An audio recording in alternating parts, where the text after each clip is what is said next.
the North Atlantic, autumn of 1978. Captain Elias Vance stood on the bridge of the cargo vessel, the Odyssey, the rhythmic thrum of the engines a familiar lull beneath his feet. The sea was a vast, unbroken expanse of shifting grey under a heavy, overcast sky. A typical day, calm enough to be deceptive. The air was crisp, carrying the briny scent of the open ocean. For weeks, the Odyssey had cut a steady path, a speck of human endeavour against an indifferent immensity. Vance, a man weathered by decades of maritime life, found comfort in the predictable routines, the precise navigation, the steady watch. But on this particular afternoon, that comfort was about to fracture. From the starboard lookout, a call cut through the hum. "Vessel on the horizon, Captain. Dead ahead, maybe 3 points starboard." Vance raised his binoculars. Through the haze, a dark shape wavered, indistinct at first, then resolving into the unmistakable silhouette of a medium-sized cargo ship. It was unusual. They were far from common shipping lanes, and the vessel appeared to be drifting. No telltale plume of smoke from its stack, no discernible movement.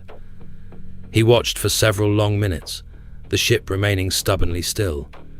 No navigational lights, no flag signalling, no reply to the Odyssey's initial radio hails. An unsettling stillness began to creep into the bridge, replacing the usual order of things. Something was not right. Out here, on the boundless ocean, an unmoving ship was rarely a good sign. As the Odyssey drew closer, the silent vessel took on a more defined, almost haunting presence. It was a mid-sized freighter, maybe 150 feet long, painted a faded blue-grey. Its name, starkly visible now across the stern, was the Albatross. Still no response to their radio calls. The silence from the Albatross was absolute, an eerie vacuum in the vast expanse of the Atlantic. It rode low in the water, but not dangerously so. There were no visible signs of distress, no smoke, no damage, no listing. Yet, it drifted aimlessly, a derelict ghost on the waves. Captain Vance felt a cold knot tighten in his stomach. Protocol dictated that he investigate, humanitarian duty, maritime law, but more than that, a primal unease. He ordered a small boarding party assembled. First Mate Thorne, a seasoned boatswain named Davies, and a junior engineer, Miller. 3 men, prepared for anything from a mechanical breakdown to a medical emergency. But they were not prepared for what they would find. "Maintain radio contact at all times," Vance instructed Thorne, his voice low, firm. "And be careful. Every man on this ship has a family waiting." Thorne nodded, a grin set to his jaw. The boarding party lowered a small dinghy into the choppy water. As they rowed towards the Albatross, the silence intensified, growing heavier with every stroke. The Albatross loomed larger now, its faded hull pressing against the grey sky, its decks eerily empty. It felt less like a ship, and more like a waiting, silent sentinel.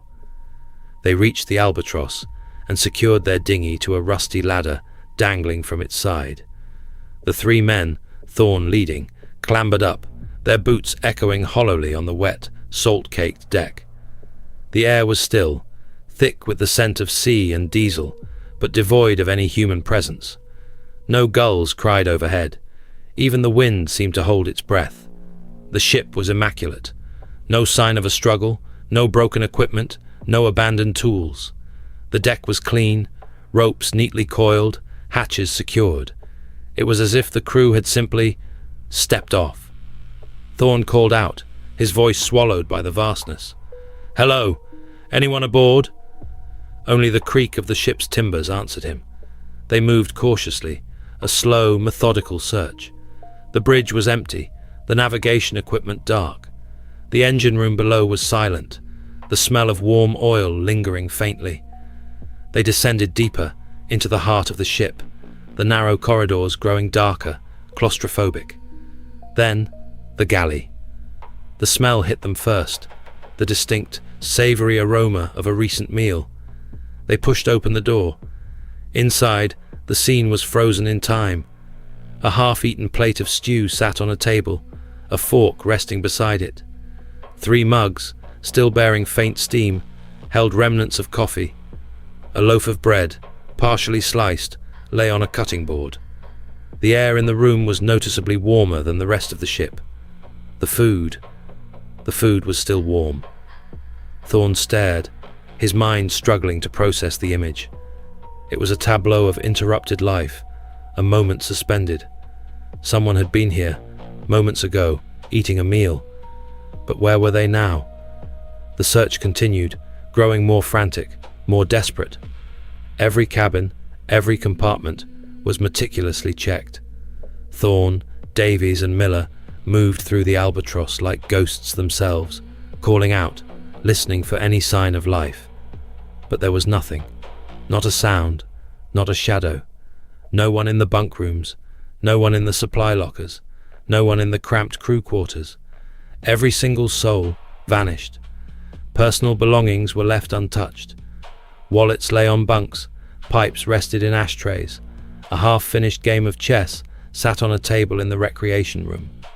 There was no evidence of theft, no sign of a hurried departure. It was as if the crew had simply evaporated. The only thing out of place was the ship's sole lifeboat. It was gone, but there had been no distress signal, no emergency flares, no life rafts had been deployed.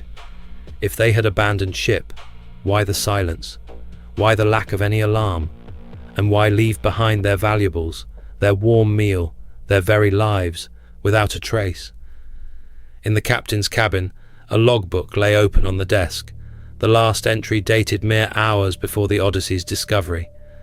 It was a mundane report of weather and position. Beside it, a chart was spread out, a course plotted. But the captain's sextant, an essential navigation tool, was missing. In a smaller, more intimate cabin, Thorne found a child's small bunk.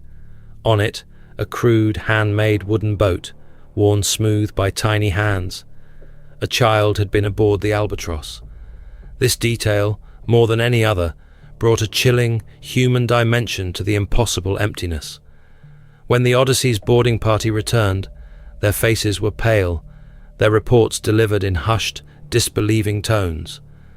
Captain Vance listened, his own seasoned skepticism battling against the stark, inexplicable facts. The Coast Guard was notified, then the Navy. An official investigation commenced, but it yielded no answers, only more questions. Numerous theories were put forward, each one crumbling under scrutiny. Mutiny? Impossible. No signs of struggle, no bodies, no evidence of violence. Piracy? Unlikely. The cargo hold was full, the personal belongings untouched. A sudden, violent storm. The Albatross showed no damage, not even a broken pane of glass. A rogue wave? Possible. But again, no structural damage. And where would a full crew disappear to in such a scenario, leaving a hot meal behind? Mass hysteria, a sudden collective delusion that led them to abandon ship. It was a desperate theory, offering no explanation for the warm food, or the lack of a distress call, or the missing sextant. The timeline was the most perplexing element. How could they have left so swiftly, so calmly, that a meal remained warm on their table? The Albatross was eventually towed to port, a floating enigma. It became a legend, whispered about in maritime circles, a chilling tale of the sea's ultimate disappearing act. The ship itself was a silent tomb, holding the echoes of lives suddenly, inexplicably interrupted. The fate of its crew, every man, woman, and child, remains utterly unknown. They were never found. No wreckage, no bodies, no clues. The Albatross sailed into the impossible, leaving behind only an empty vessel, a warm, forgotten meal, and a question that still haunts the deep, dark ocean to this day. The sea keeps its secrets.